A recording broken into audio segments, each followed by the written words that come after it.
Bakaigan, hawak na ng NBI Maynila ang tinuturong nasa likod ng multi-million peso investment scam sa ilang lugar sa Mindanao na si Coco Rasuman.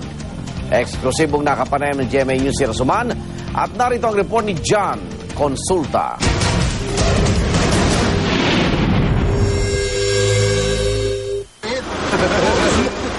Bit-bit ang mataas na kalibre ng baril. Tinungo ng NBI-NCR ang NAIA Terminal 3 para sunduin ang arestadong suspect na si Coco Rasuman. Maglipat na lang tayo dyan sa Pagdating sa airport, masusing ininspeksyon ng mga ahente ang paligid at tinignan ang mga posibleng exit points ng kanilang subject. Matapos ang mabilis na turnover, agad isinakay si Rasuman sa loob ng isang puting sasakyan ng NBI at mabilis na hinarurot paalis ng paliparan. Sa gitna ng biyahe, todo alerto ang mga bantay ng NBI agents para sa anumang banta sa kanilang subject. Sa eksklusibong panayam ng GMA News, sinabi ni Rasuman na di gaano maganda ang kanyang pakiramdam nitong mga nakaraang araw. Kamusta po kayo sa kalusugan po nyo ngayon, sir? medyo hirap po akong huminga. Opo. Taas po yung blood pressure.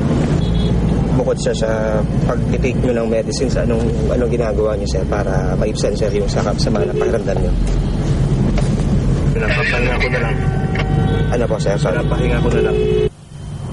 Sa buong biyahe mula airport hanggang tanggapan ng NBI ay nakaposas si Rasuman. Pero agad ko napansin ang bit-bit niyang prayer beads na nakaipit sa kanyang mga kamay. Sir, ano yung hawak mo, sir? Ano po yan? Paspik. Ano po yan, boss? Rosary namin. Sinong nagbigay po yan, sir? Pamilya ko, sir.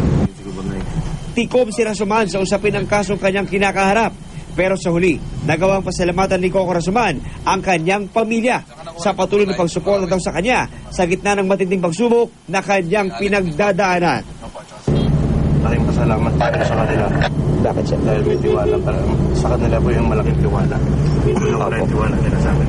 Ano po, sir, yung nagpapalakas lang sa inyo, sir, sa mga panahong ito? Yung faith ko po kay Allah. Yung po kinakapitan mo ngayon. Opo. Yun na nagpapalakas sa iyo, sir? Binigilan sa akin ni Nagpapalakas sa iyo, sir? Akala ko. Opo. Pagdating sa NBI, agad siyang ibinaba at inidiretso sa NBI jail kung saan siya kinuhanan ng mugshot, fingerprints, pati BP at eksaminasyon ng isang doktor ng NBI bago ipinasok ng kulungan. Okay naman, stable naman siya. Wala naman siyang problema.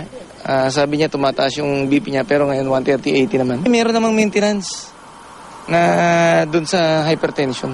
Ayon sa medical team ng NBI, masusunod nilang babantayan ang kalusugan ni Coco Rasuman habang ito'y nasa loob ng NBI jail. Tiniyak naman ng pamunuan ng NBI na magiging mahigpit ang seguridad sa loob at labas ng NBI compound para matiyak ang kaligtasan ni Coco Rasuman.